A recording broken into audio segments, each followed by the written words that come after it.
dia a você sintonizado aqui na TV Candidez. Está no ar o programa Espírita Nova Era, uma realização da AME, Aliança Municipal Espírita de Divinópolis, com a coprodução do CEP, Centro de Estudos e Pesquisas Espíritas. A mensagem consoladora da doutrina espírita aqui na sua TV Candidez. Você é nosso convidado de hoje. E conosco aqui no estúdio, a nossa entrevista de hoje, nosso amigo André Luiz Ramos, que é físico, professor universitário com mestrado em Física Médica pelo Instituto de Física da Universidade de São Paulo, a USP. Bom dia, André. Seja bem-vindo novamente aqui a Divinópolis, a esta cidade que te acolhe com muito carinho, e também bem-vindo aqui ao programa Espírita Nova Era. Bom dia, Eurípides. Muito obrigado. Grande oportunidade de estar com vocês, estarmos juntos aqui. Nós agradecemos e nós iremos falarmos hoje sobre a evangelização de espíritos, a pedagogia do amor vivenciada por Jesus, ao qual o André tem se dedicado e desenvolve com muito amor este trabalho, contribuindo assim com o seu aprendizado na divulgação do Evangelho de Jesus à luz da doutrina espírita. Para iniciarmos este nosso debate, esse nosso momento de bate-papo, André, por que Jesus Cristo é considerado como sendo o modelo e guia da perfeição, ou de perfeição? Então, Eurípides, o Jesus Cristo é considerado porque ele só amou.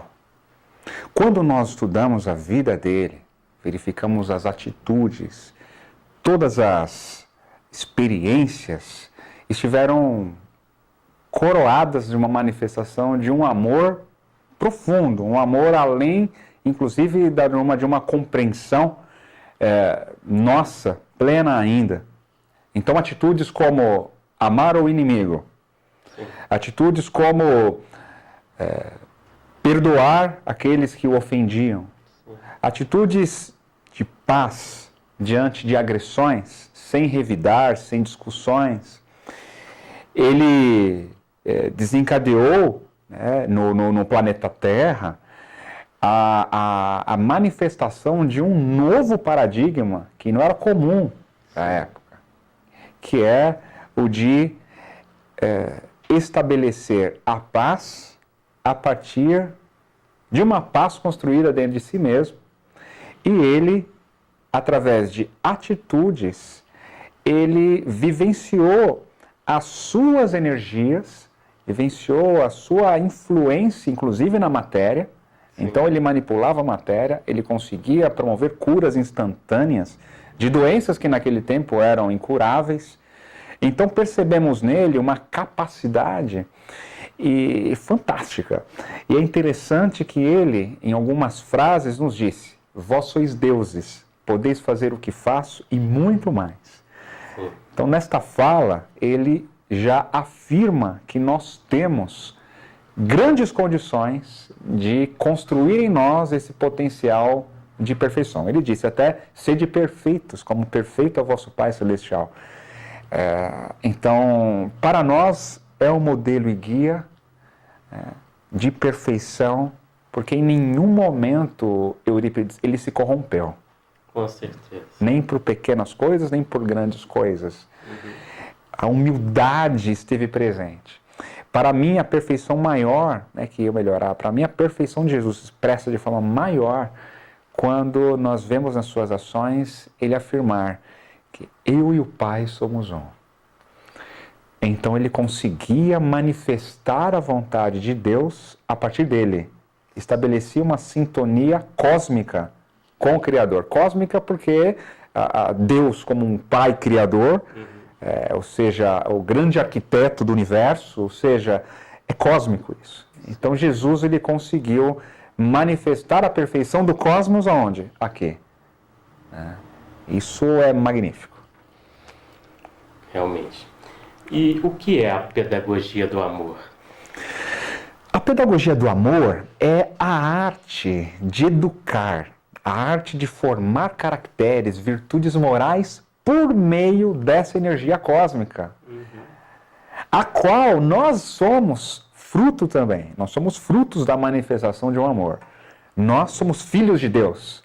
Então, a pedagogia do amor, ela é um processo imediato que acontece de transformação do pensamento, dos sentimentos das pessoas a partir das atitudes de amor que nós temos, no sentido de desenvolver reflexões. Então, é assim, Eurípides, na conduta de Jesus nós podemos ver a manifestação da pedagogia do amor. Ele como um grande educador, como pedagogo, né, do Espírito, tem vários momentos em que ele aplica esse amor transformador. Então, por exemplo, numa passagem que os homens levaram uma mulher que havia sido pega em adultério e iriam apedrejá-la em praça pública, perguntaram para o Cristo o que ele deveria fazer, se deveriam, na verdade, apedrejar ou não, e ele responde: aquele dentre vós, quem estiver sem pecado, que lhe atire a primeira pedra. Naquele momento, todos os homens saíram. Foram deixando as pedras e saíram. Restando só ele e a mulher, ele pergunta: mulher, onde estão os vossos juízes? Ninguém lhe condenou? E ela acenou com a cabeça que foram embora. Pois é, eu também não te condeno, mas vai e não peques mais. Nesse cenário narrado aqui, nós podemos perceber a pedagogia do amor manifestada. Ou seja, ausência total de julgamento diante da conduta de alguém. Ausência total de julgamento. Segundo, ele aplicou um recurso de reflexão. A reflexão, conforme André Luiz nos ensina, né, no livro Os Mecanismos da Mediunidade, psicografado por Chico Xavier, o ato de refletir promove a emissão de ondas médias. Nossa mente emite ondas médias, isso favorece a aquisição de experiência. Então ele joga uma reflexão, aquele que estiver sem pecado atira a primeira pedra, como uma forma dos homens mudarem o percurso mental, aquele hábito, aquele reflexo condicionado de apedrejar as pessoas que cometiam adultério, era automático, pararam para refletir, alterou o percurso mental e eles não conseguiram apedrejar. Por quê? A própria consciência, que é onde moram as leis de Deus, ela foi atingida interiormente por eles mesmos e aí aflorou o quê? Um momento de perceber-se na dor do outro. Não apedrejaram porque não se sentiram dignos de apedrejar, porque eles não eram exemplo, né? Então, olha a pedagogia crística, essa pedagogia do amor. E diante da mulher, ele encoraja ela de esperança para ela seguir um novo caminho, um novo roteiro. Da mesma forma, nós podemos ver em vários cenários do Cristo, ele usar de uma pedagogia que favorecia a esperança e a felicidade. A pedagogia do amor, vivenciada por Jesus, ela não tinha rótulo religioso. Isso é que é interessante. A pedagogia do amor não era uma pedagogia com uma denominação religiosa nenhuma daquela época. E pedagogia do amor, ou seja, a pedagogia que Deus, Pai, Criador, tem para com seus filhos. Então, a essência da pedagogia do amor, ela utiliza união entre ciência e espiritualidade. Ela não dispensa o uso da ciência. É uma pedagogia fundamentada na razão, na filosofia e na vivência do sentimento de manifestação divina, de reconexão com Deus.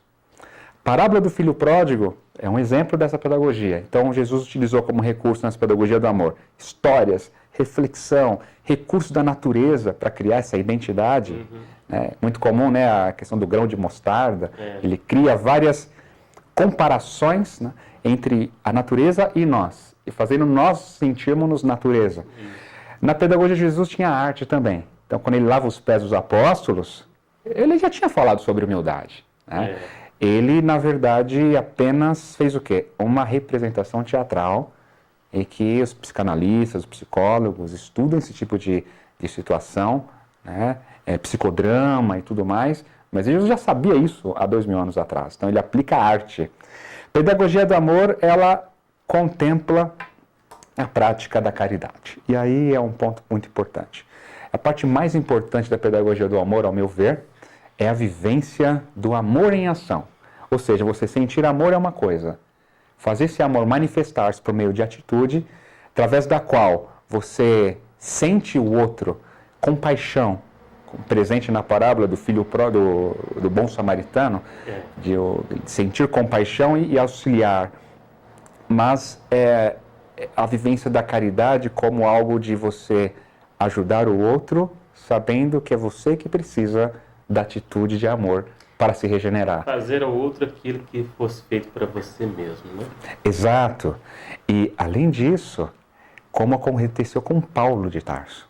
Essa caridade, como ele entendia, como ele compreendeu Jesus na sua essência, né? Que ainda que ele falasse a língua dos homens, dos anjos, se não tiver caridade, não tiver o amor, nada seria.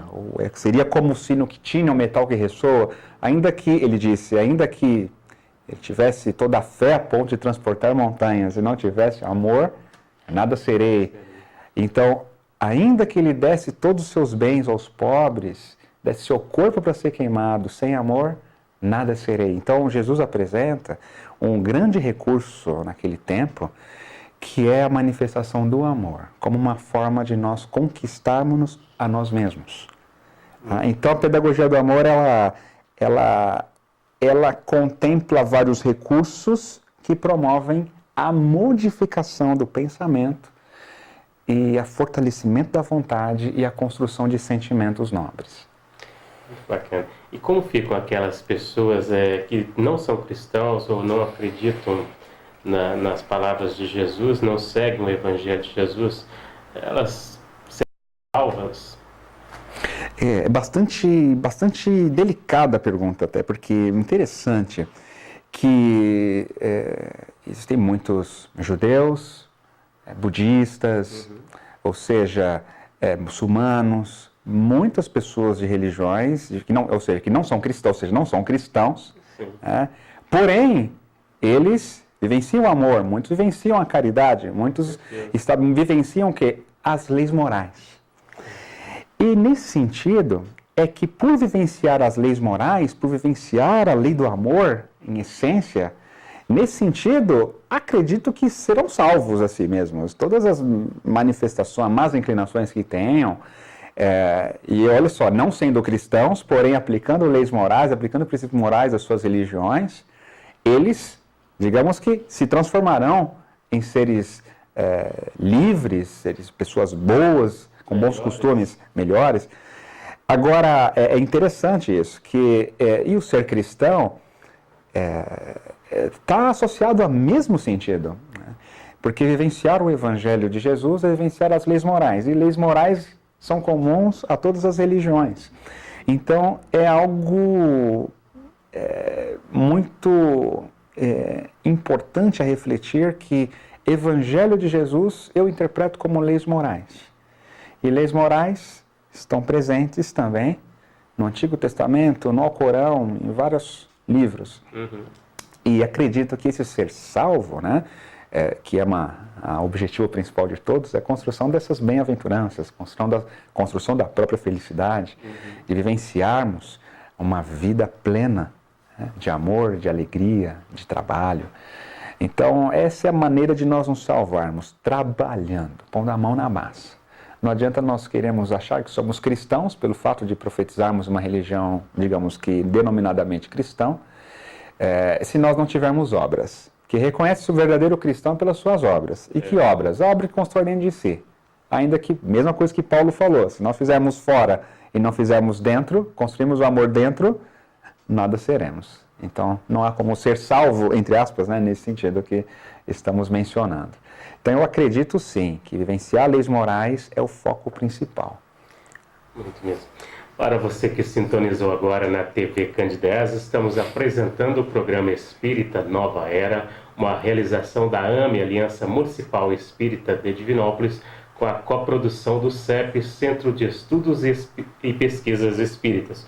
Nosso convidado de hoje é o André Luiz Ramos, físico, professor universitário da Universidade de São Paulo.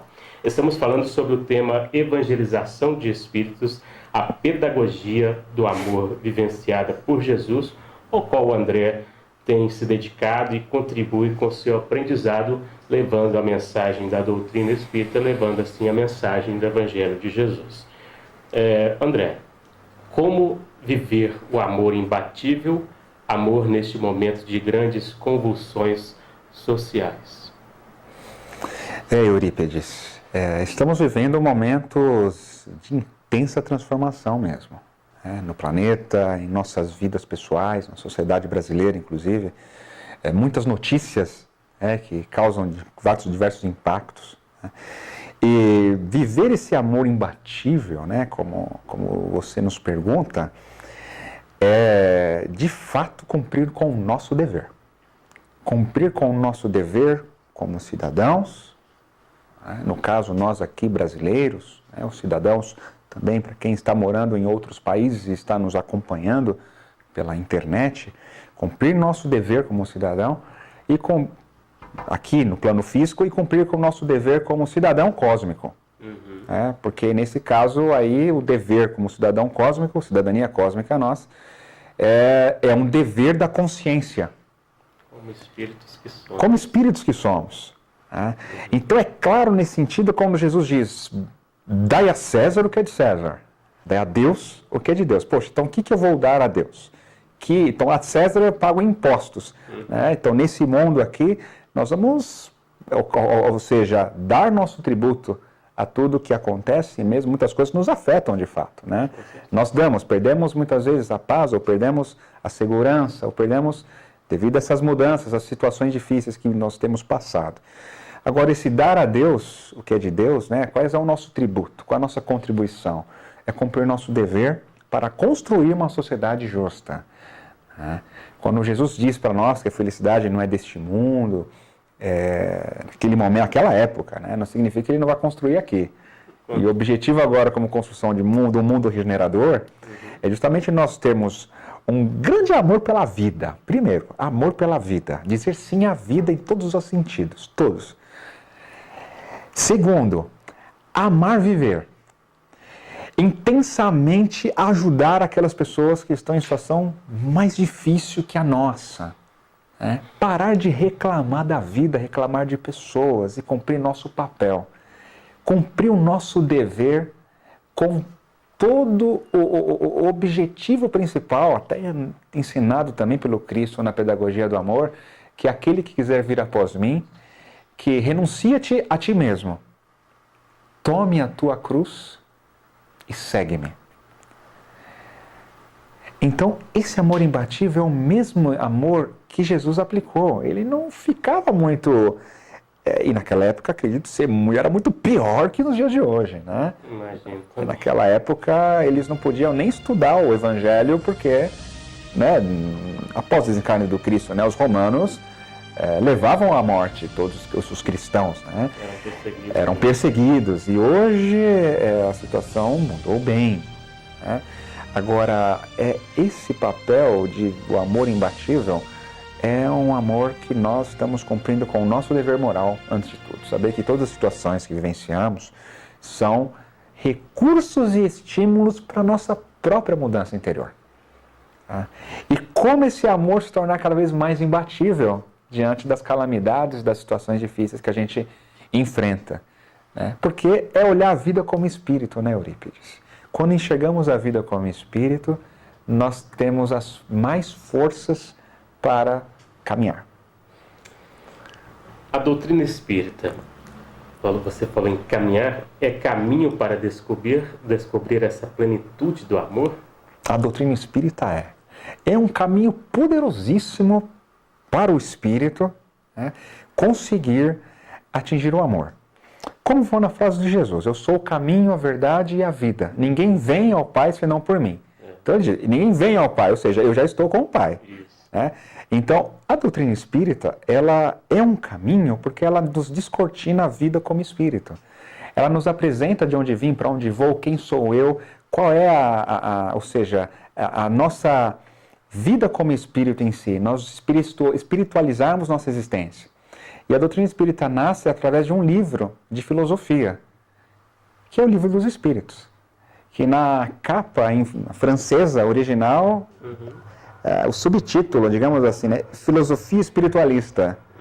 Então, a doutrina espírita nasce com um livro filosófico para ampliar a nossa visão, nos fazer quebrar os nossos dogmas, a partir de uma filosofia racional que nos conduz à prática de um sentimento de amor.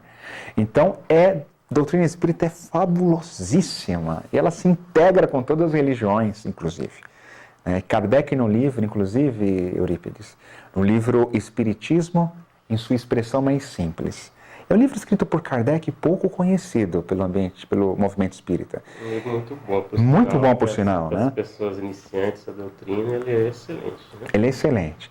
O Kardec ali afirma, inclusive, que é possível ser um católico espírita, protestante espírita, um judeu espírita, ou seja, e vai falando, todo aquele que acredita no intercâmbio entre os dois mundos, né, na comunicação e nesse sentido de uma vida como espírito. Então, ela abre um campo de visão sobre a vida e abraça todas as religiões. Então, acho que por isso ela é um caminho fantástico. Com certeza. Para o amor, para a construção do amor. Sim. Estamos falando sobre a evangelização de espíritos. E o que é a evangelização de espíritos? É uma metodologia que ela traz de volta uma compreensão da pedagogia do amor, vivenciada por Jesus, à luz da doutrina espírita. Então ela nasce a partir da encarnação de Eurípides Barçanufo, né? Teu xará. Eurípides Barçanufo. Designou até meu nome, foi em homenagem a ele. Foi homenagem a ele. Foi. Minha mãe homenageou o André Luiz, o espírito. Por isso me deu o nome André Luiz. Então, eu te entendo. E Eurípides Barçanufo, lá em Sacramento, sim, ele, no início do século XX, né, ele desenvolve uma pedagogia com seus alunos e tudo no Colégio Allan Kardec, continuando o trabalho de Pestalozzi em Yverdon, aquele que educou Allan Kardec quando criança. E a partir disso, no mundo espiritual, Eurípides Barçanufo, junto com a equipe Espírito da Verdade, eles desenvolvem um estudo mais científico sobre a pedagogia de Jesus. E a partir disso, na década de 90, no Colégio Allan Kardec, né, no Grupo Espírito Esperança e Caridade, os médiuns de lá começaram a receber as orientações de Eurípides e nasce a partir disso a evangelização de espíritos lá. Com um foco inicial e principal, né, de auxiliar o espírito, né, encarnado a educar-se a si mesmo, evangelizar-se a si mesmo. E qual é o método? Né? Então, por exemplo, nós falamos muito no Espiritismo, o espírita precisa vivenciar o Evangelho. Aí se fala, vivenciar o Evangelho, tem que vivenciar, tem que vivenciar. Agora, como? Muitas vezes não se informa como vivenciar, como praticar. Né? Então, a metodologia Evangelização de Espíritos responde o como. Então, ela não vem trazer nada novo, nem modificar o Espiritismo, nem nada. Ela vem ajudar a todos a conseguirem ter ferramentas para aplicar os ensinamentos de Jesus nos seus próprios sentimentos. Aplicar a doutrina espírita na sua própria visão interior. Né? Por isso que ela é uma metodologia pedagógica. Né? Isso é que é a evangelização de espíritos. E ela traz também os recursos conforme Jesus aplicou também naquele tempo. Muito bem. André, nosso tempo chegou ao final. Os nossos agradecimentos a você pela sua visita aqui à nossa cidade, contribuindo aqui ao nosso programa. Que você possa deixar aqui a sua mensagem para os nossos telespectadores, os nossos amigos aqui de Divinópolis e também da região e da internet. Eu quero agradecer a todos vocês que nos acompanham e que é possível nós construirmos a nossa felicidade. E essa felicidade só tem de fato um preço. Nós cumprirmos um dever, empreender uma vivência de amor e realizar um trabalho pleno de prática de caridade. Que consigamos, sim, ir para os hospitais, visitar doentes, levar alegria. Que possamos, sim, ir aos moradores em situação de rua, além de levar pão, levar nosso abraço. Que possamos, sim, ir aos asilos e casas de repouso, abrigos infantis e enxergar lá nossa criança interior, a nossa velhice interior, nos alistando como netos daqueles velhinhos e amando, dando carinho, recebendo também. que possamos também ir aos presídios, entrar em contato com aqueles que estão isentos da liberdade total de vida e desenvolver uma conexão. Só assim, e tantas outras possibilidades, é que nós conseguiremos vivenciar todo o potencial que existe dentro de nós mesmos. Sairmos das reclamações e empreender soluções para nós mesmos. E que nós precisamos da caridade. É mais nós de fazer do que as pessoas de receber de fato. Porque sempre vai ter alguém, né, Eurípides, para auxiliar aquele que precisa. Mas nós não podemos perder a oportunidade de nos transformarmos através dela. Então, um grande abraço a todos aqui em Divinópolis, a todos que pela internet estão nos assistindo. Agradecemos então imensamente ao André Luiz Ramos pela contribuição, pela presença aqui em nosso estudo, em nosso programa. O programa Espírita Nova Era é uma realização da AME, Aliança Municipal Espírita, aqui na TV Candidez, todo sábado às 9h30 da manhã, com reprise toda terça-feira às 7 horas da manhã. Um abraço a todos, um bom dia e até o próximo programa.